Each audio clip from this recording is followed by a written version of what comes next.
Welcome to TwoQuestions.tv. I'm Susan Baroncini-Moe. Joining me today is Joel Comm. Now, I know him as that big internet marketing guy, but he's actually Hey, easy now. I'm not that big. Come on. Okay, you don't know. I don't think you know this. We have circulated in the same grooves for years. We've been friends on LinkedIn for ages. It doesn't surprise me. Life decided we should meet now. Well, That's there you go. Yeah.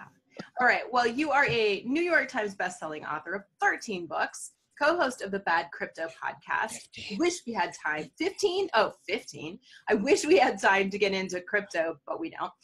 But today we're talking about this book, The Fun Formula, How Curiosity, Risk-Taking, and Serendipity Can Revolutionize How You Work. Hi, Joel. Welcome to the show. Thanks for having me. Well, I like your book. Well, thank you. I'm so glad to hear that. I wrote it hoping people would like it. Well, it's not only an interesting read, but it's also really nice to read a book that encourages people to step back from the work and ask, am I enjoying this? Am I happy? Is this good? So can anyone apply the fun formula? Oh, it's hard to say. Can anyone apply the formula, or is it a luxury to transform work into fun? No, I think it's a mindset. We have one life to live. And if we allow ourselves to be deceived into thinking that it's just about making money and, putting food on the table, clothes on the back, shelter over your head, paramount, right? Yeah. I get that. And so somebody in that situation might be a bit more challenging. But if you've got your basic needs covered, then maybe it's time to take a look at what you're doing and ask if what you're being taught about this whole hustle and grind mentality, if it's legitimate or not. And I say that it's not. I say not only is it not legitimate, that it could actually be harmful. And just because hard work is a virtue, somebody pulled out of the sky that 10x the hard work must be 10x the virtue. Somebody? Well, a lot of somebody's. Hustle and grind is permeating, our culture. And I think it's putting the focus on the wrong thing. Okay, but if you want to be successful, if you want something that you're working on to grow, and you actually like the thing you're working on, does that constitute hustle and grind if you're working really hard at it? Well, I think if you're having fun doing what you're doing and you're not sacrificing some of the more important things in your life, like people and experiences, then there's nothing wrong with that. Look, everybody's got to find their own way. But here's what I discovered. I reverse engineered my 23 years of doing business online. And I looked at the great successes that I've had, and I looked at the massive failures that I've had. And I realized that there is a theme again and again where I spent the most time and put in the most effort is usually where I had the greatest failure. My successes actually took the least amount of effort and work. And we're not just talking once, we're not talking twice, we're talking 7, 8, 9, 10 times. Yeah. That again and again, there is a formula to this. It's not mathematical, but it's lifestyle and it's mindset.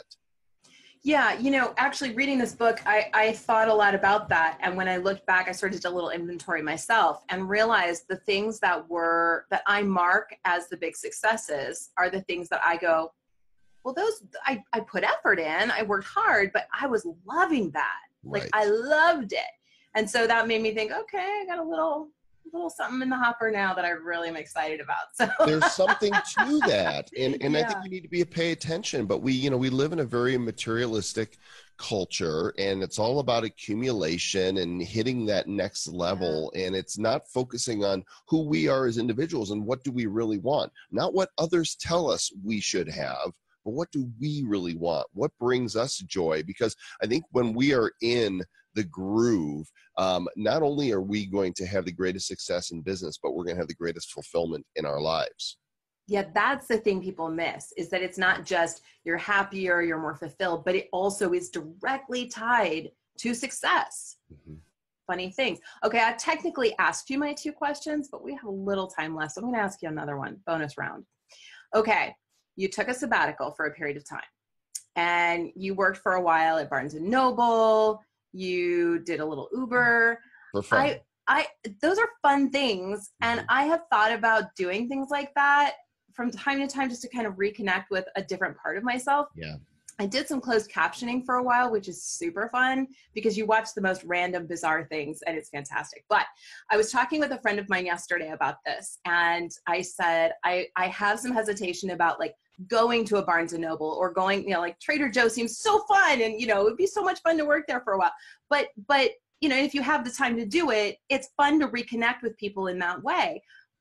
But she said, don't you think people would think you'd fallen on hard times? And so I went, yeah, that's exactly the point. So did you ever feel like if you ran into someone who knew you, they'd go, hey, Joel? Nope. In fact, No? I did. And if they asked, I would tell them, why I was there. But, I was coming off this semi-sabbatical, and I knew I didn't want to get back to work yet. Right. I wasn't writing books. I wasn't speaking. And I was thinking, what can I do that would shake things up for me? And I thought, I'm going to go get a job, 1 or 2 shifts a week. And I picked Barnes and Noble because I'm an author and my books are on the shelf. And being on the other side of that cash register, I learned so much. I believe talking with people, and it was fantastic. And who cares what people think? Yes. I look at it this way: throughout history, no matter who the president of the United States is, they rarely get above 50% approval ratings. So if the president of the United States can't get half of the people to like them, why should I care? It's just surround yourself with people who support you, and everybody else, go find your other circle. I'm good. Yeah. And your true friends will know what's going on anyway, right? Yeah. Joel, where can folks find you? I'm right here in Denver.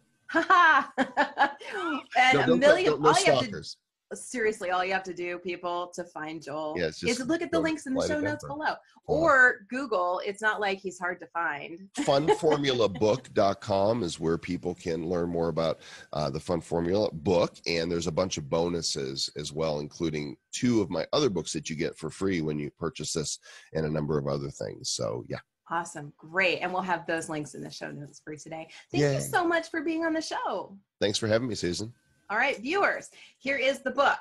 Now we're going to have a link down below so you can get your copy at Amazon, and I highly recommend that you do. Thanks for watching. We'll see you next time.